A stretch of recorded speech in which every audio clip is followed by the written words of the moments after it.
if there was a theme to this upcoming Supreme Court period of cases, what would it be?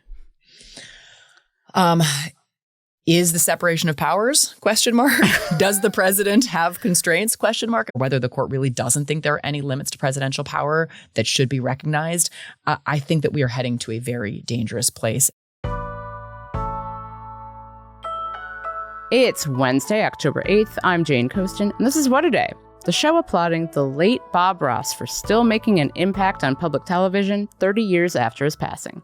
30 paintings by the Happy Trees enthusiast will soon go up for auction in multiple cities to help with the cost of programming for public television stations in the rural areas hit hardest by Trump's federal funding cuts. The auctions are expected to garner more than $1 million. On today's show, more terrible news for furloughed federal workers. And the first National Guard troops sent to Chicago by President Donald Trump arrive at a nearby Army training center. But let's start with the Supreme Court. You know, those 9 lifetime appointees who get to decide how we live our lives. The Supreme Court term started on Monday, a term that, to me, seems centered on one big, glaring question. Can the President of the United States do pretty much whatever he wants? Okay, yes. The court will have to answer a few other questions, too. On Tuesday, the court heard arguments in Chiles v. Salazar, a case focused on whether conversion talk therapy for minors is protected by the First Amendment. And based on the questions the conservative justices asked Colorado Solicitor General Shannon Stevenson, the attorney defending the state's ban on conversion therapy for minors, it looks like the court's answer will be yes. Here's Supreme Court Justice Samuel Alito questioning Stevenson, who had noted previously that medical consensus held that conversion therapy was dangerous and ineffective. I mean, the medical consensus is usually very reasonable and it's very important. But have there been times when the medical consensus has been politicized, has been taken over by ideology?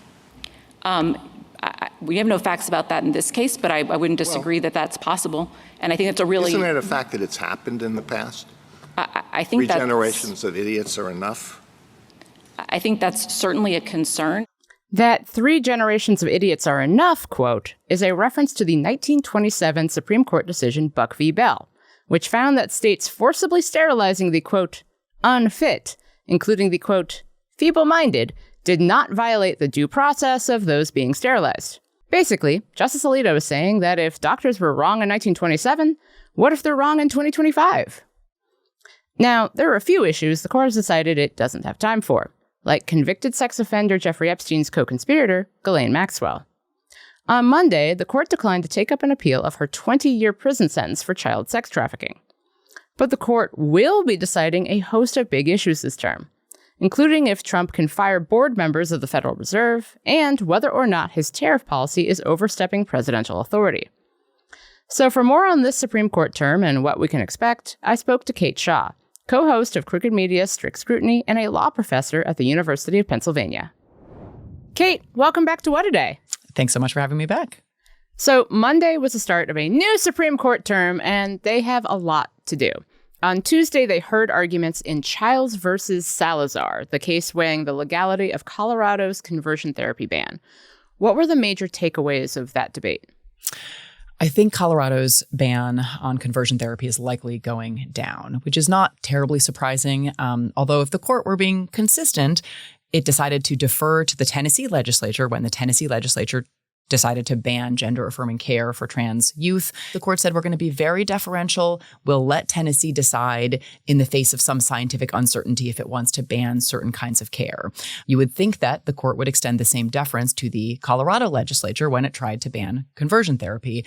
But if you are expecting consistency from the Supreme Court, you're going to be disappointed. So I think despite having upheld that Tennessee law, it's likely to strike down this Colorado law. And I want to go back very quickly to the issue at hand, because there have been historically many horrible kinds of conversion therapy that have involved using electroshock therapy, have involved restricting food and other forms of punishment to fix people's sexual orientation or gender identity.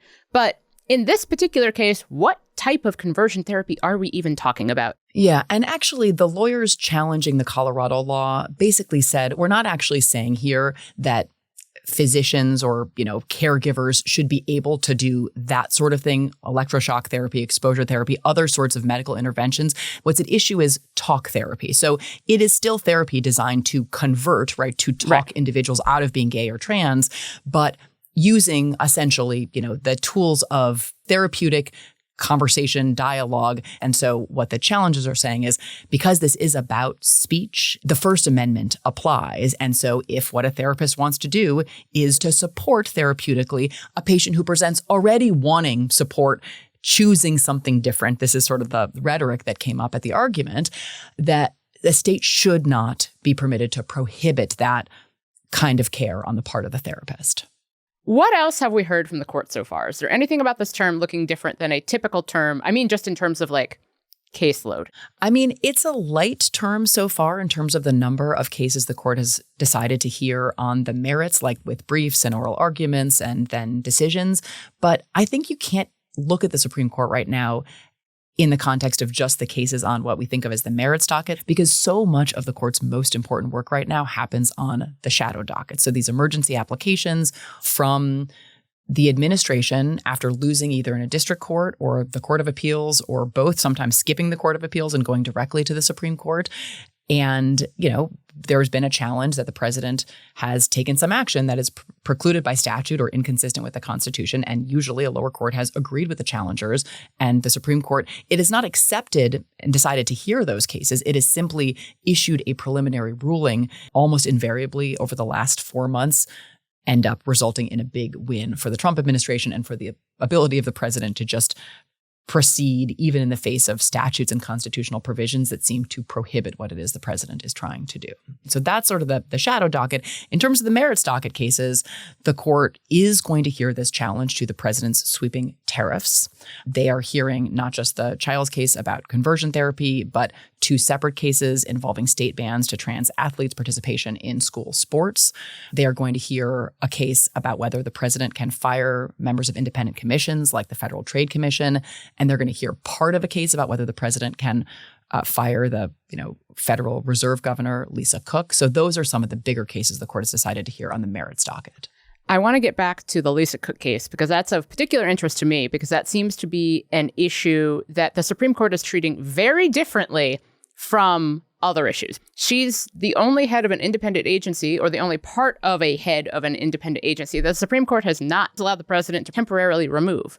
Why is the Federal Reserve so different? So the cynical explanation is that the court is just reasoning very pragmatically, and it is not necessarily as concerned about what the Constitution and a proper understanding of presidential power has to say or what the Federal Reserve Act actually means, as it is about what it would do to the U.S. economy and the global economy to let the president fire a Fed governor and kind of threaten this core tenet of Fed independence that has been kind of a central feature of our economy for over a century. They may offer some distinctions that they try to draw between the other agencies where they've let the president fire heads and the Fed. But I think that the people who really know the Fed and the history find those distinctions pretty unconvincing and think that if the court goes in a different direction here, then it will just be because they are concerned about the kind of instability that it might create to let the president fire Cook. So you've been referencing the shadow docket. Can you explain how the Trump administration has been using the shadow docket and kind of really what it is? Because I have said this phrase, the Supreme Court allowed the Trump administration to do X, at least for now, so many times. But the for now seems pretty important when the actual ruling on any of these incidents would seem to be coming months in the future. Yeah. So there has always been this separate track of emergency appeals that have gone to the Supreme Court, and that has typically been a very low volume of cases with a very low rate of success at getting the justices to intercede. The longstanding kind of normal order of operations has been the justices stay out of the way while the lower courts decide what to do in, all kinds of challenges, including to executive action. And once all of that litigation has run its course, then maybe somebody is successful in getting the Supreme Court to review whatever the final disposition below was. But starting, really about 15, 20 years ago, we saw a major uptick in the number of applications that have gone to the Supreme Court. And starting in the first Trump administration, we saw an enormous increase in the success of those applications. So you have the executive losing in case after case in the lower courts, and the Supreme Court in several cases, not involving Lisa Cook, but other cases, basically said, no, we're going to let the president proceed for now, right? Using the phrase that you just quoted, letting the administration dismantle the Department of Education, letting the administration kick trans service members out of the military, letting the administration refuse to spend $4 billion in funds appropriated by Congress. These are all lawsuits that lower courts found the administration was likely to lose, and the Supreme Court nevertheless stepped in, and sometimes with a little explanation and sometimes with no explanation, put those lower court rulings on pause and let the president resume the conduct that is likely unlawful. So sorry that was a long answer, but that in a nutshell is the shadow docket, and that is what it looks like and what it is doing today. Now that we've seen the shadow docket used in such an unprecedented way, do you think there's any going back? Like, will we see future administrations just go straight to the Supreme Court for any challenge that comes from a lower court? Yeah. I think we will likely see it. What I don't know if we'll see is the Supreme Court responding in a similar way in the event there is a future Democratic president who tries to assert similarly muscular executive authority. But I do think that presidents will keep asking, because there is now this sort of established set of grooves where if you lose in the lower courts, you run immediately to the Supreme Court and, try your odds there. Kate, as a person who is full of anxiety, I have to ask about Kim Davis. If you have been a longtime follower of the fight over marriage equality, which had been ruled a national right in 2015 in Obergefell v. Hodges, Kim Davis was a clerk in Kentucky who refused to sign marriage certificates, and she has continued to challenge efforts to basically make her do her job. Is this actually going to be something that is heard by this current court? Yeah. So Davis has already, I think, twice been unsuccessful at trying to get this Supreme Court to review her case. Basically, since 2015, marriage equality is the law of the land. I think it is right to worry about what the Supreme Court, which appears increasingly maximalist in its willingness to not only authorize executive authority, as we've been talking about, but to torch precedent and settled expectations. So while I believe there are probably 2 or 3 justices on this court who would vote to overrule Obergefell, I actually don't think there are 5 right now. And obviously you need 5 justices to reach consensus to overrule a precedent of the court. And I actually think that the very pragmatism that I was just talking about in the Lisa Cook scenario will be enough to cause enough justices pause about just the chaos and also the backlash it would create to undo a right to marry, that I actually don't think the justices would have the votes to do it. But it is terrifying that it could be as close as it could be. As we embark on this new term, if there was a theme to this upcoming Supreme Court period of cases, what would it be? Is the separation of powers? ? Does the president have constraints ? I mean, I think those 2 things are going to be front and center. So even cases that are not, that are about the Constitution but aren't maybe so obviously about executive power, like the birthright citizenship case. And that's a case I haven't mentioned yet because it hasn't been granted. The court hasn't decided to hear the case, but it's a case where I think the president will lose and the Constitution and its clear terms will win. But I think the president has a very good chance of prevailing in most of the other cases before the court this term, about firing, about spending, about tariffs, and, whether the court is holding its fire so that it can actually constrain the president if and when there is some break glass moment, or whether the court really doesn't think there are any limits to presidential power that should be recognized. I think that we are heading to a very dangerous place, and just kind of how quickly we are headed there and whether there is any sort of spine left in sort of a majority of the Supreme Court to stop the president. We have some sense of, I think right now we will have a fuller sense of by the end of this term. Kate, as always, thank you so much for joining us. Jane, thanks for having me. We're watching press freedom crumble in real time. Massive settlements over edited interviews, attacks on public media, the systematic targeting of independent journalism. This administration knows how to weaponize the media cycle to distract, deflect, and deceive, and it's fucking exhausting. That's why What A Day exists. We are a ruthlessly fact-checked, independent news source that cuts through the noise without pretending we don't have an opinion when something is bullshit. We bring you real context, honest perspectives, and stories from people at the center of it all, so you can stay informed without losing your mind. Subscribe to our channel, and if you're already a subscriber, thank you. What A Day is brought to you by Delete Me. Delete Me makes it easy, quick, and safe to remove your personal data online at a time when surveillance and data breaches are common enough to make everyone vulnerable. Delete Me does all the hard work of wiping you and your family's personal information from data broker websites, because Delete Me knows your privacy is worth protecting. Sign up and provide Delete Me with exactly what information you want deleted, and their experts take it from there. And Delete Me sends you regular, personalized privacy reports, showing what info they found, where they found it, and what they removed. As someone with an active online presence, privacy is really important to me. If you're online, especially in this age of doxing and privacy breaches, Delete Me is a must-have. Take control of your data and keep your private life private by signing up for Delete Me, now at a special discount for our listeners. Get 20% off your Delete Me plan when you go to joindeleteme.com/WAD and use promo code WAD at checkout. The only way to get 20% off is to go to joindeleteme.com/WAD and enter code WAD at checkout.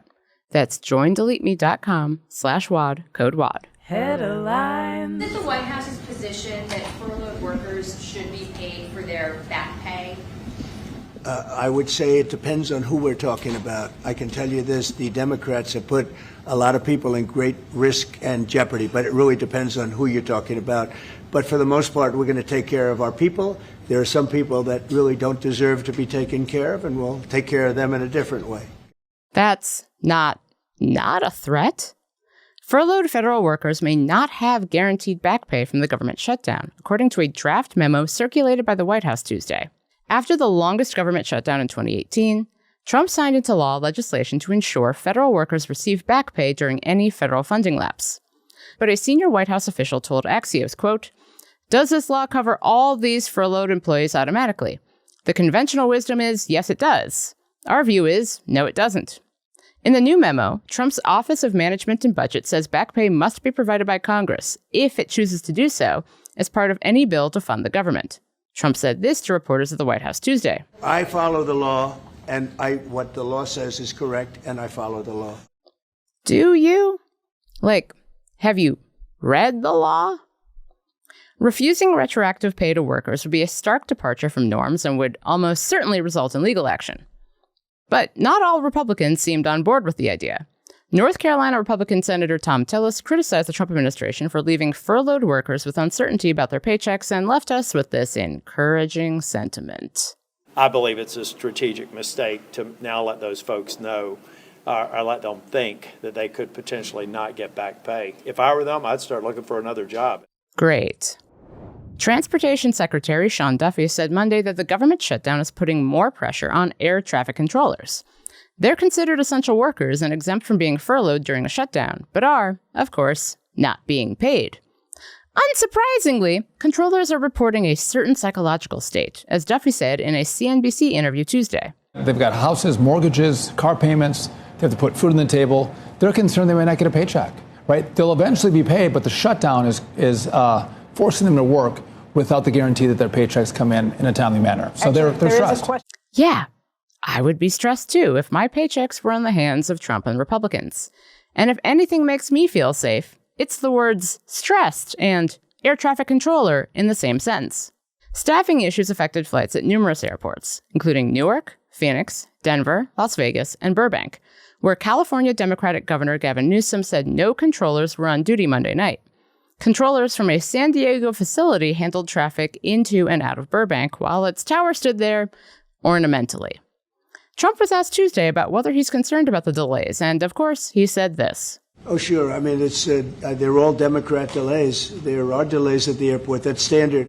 Because as we all know, there are 3 reasons for delayed flights: weather, mechanical, and Democrat. If that weren't enough, the shutdown is about to impact the essential air service, which keeps flights running to rural communities that can't sustain them on their own. Duffy says its funding dries up October 12th. Have a safe flight. Remember Trump's ongoing effort to send very real troops into a very imaginary crisis in Chicago? Multiple sources reported that National Guard members from Texas were settling in at an Army Reserve Center outside the city on Tuesday night.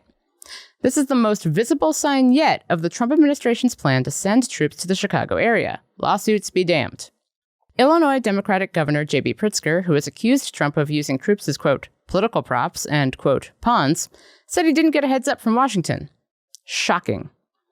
Trump has repeatedly described Chicago in hostile terms, calling it a, quote, hellhole of crime, a hellhole in which actual police statistics show significant drops in most crimes, including homicides. Federal courts in 2 states will take up the National Guard mobilizations Thursday morning. The Trump administration is appealing a judge's order in Oregon that temporarily blocked troops there, while a judge in Illinois refused to issue a similar block, but will hear the state's emergency challenge later this week. You're sitting here grilling me, and they're on their way to Chicago to keep your state safe. Madam Attorney General, it's my job to grill you.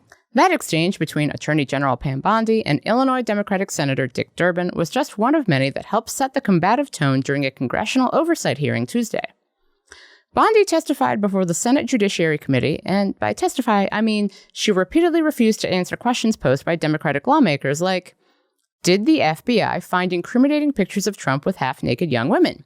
She avoided the question. And did Bondi talk to anybody in the White House about the DOJ's scandalous indictment of former FBI Director James Comey, which Trump publicly urged in an apparent frenzy of revenge against his personal enemy? She also declined to answer. Remember that bribery investigation into border czar Tom Homan that was quickly and quietly slammed shut under the Trump administration? Well, Rhode Island Democratic Senator Sheldon Whitehouse asked Bondi what happened to the $50,000 Homan allegedly accepted from the FBI. Senator, as recently stated, the investigation of Mr. Homan was subjected to a full review by the FBI agents, by Department of Justice prosecutors. They found no evidence of wrongdoing. That's a different question. What became of the $50,000? Did the FBI get it back? Senator Whitehouse, you're welcome to talk to the FBI. The report to you, can't you answer this question? Senator Whitehouse, you're welcome to discuss this with Director Patel. Whitehouse spoke to Crooked Media's Matt Berg after the hearing, calling it, quote, very unusual. He said he thinks Bondi's marching orders were to bury the facts and, quote, own the libs. Clearly, she came in to hide things that mattered and dump, I guess I'd call it squid ink. You know how a squid works? When it feels endangered, it squirts out a little ink blob and then jets away and hope that people get distracted by the blob of squid ink. So it was a weird day. You can say that again. And that's the news. That's all for today. If you like the show, make sure you subscribe, leave a review, consider a new study arguing that inhalers, like for asthma, create the emissions equivalent of more than 500,000 cars, and tell your friends to listen.